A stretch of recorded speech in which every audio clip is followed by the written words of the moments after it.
Il est mort dans un accident de voiture, enterré et pleuré par sa famille. Mais des années plus tard, il réapparaît à Dakar, vivant, marié, avec des enfants. Bienvenue sur les histoires de Minutu. Au début, elle lui donnait juste à manger ou à boire. Puis elle commença à lui parler plus longtemps.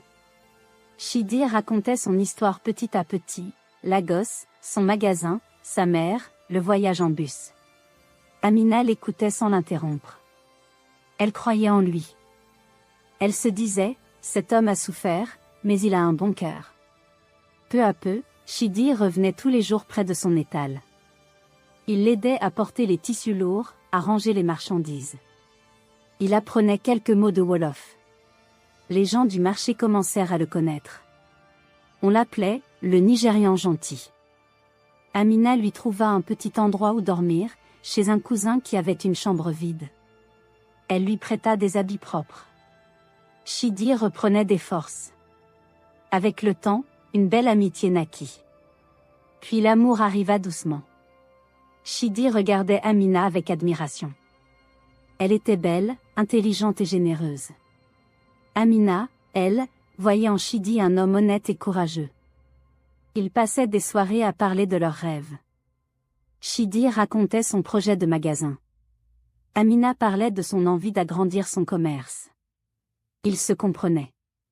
Grâce à Amina, Chidi recommença à travailler.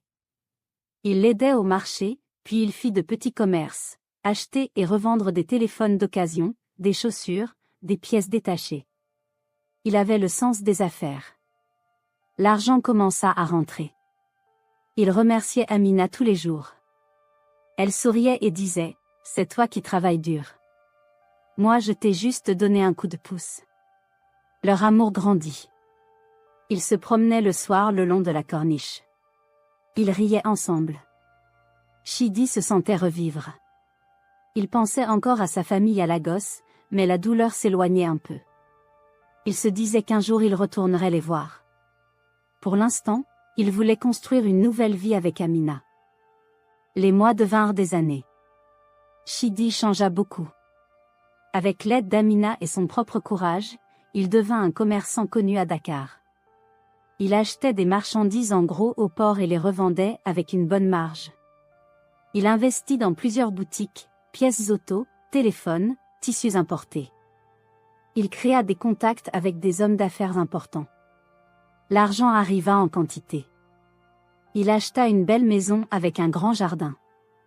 Il roulait en voiture neuve. Les gens le respectaient. On l'appelait « Monsieur Chidi » ou « le patron nigérian ». Mais malgré la richesse, il restait simple.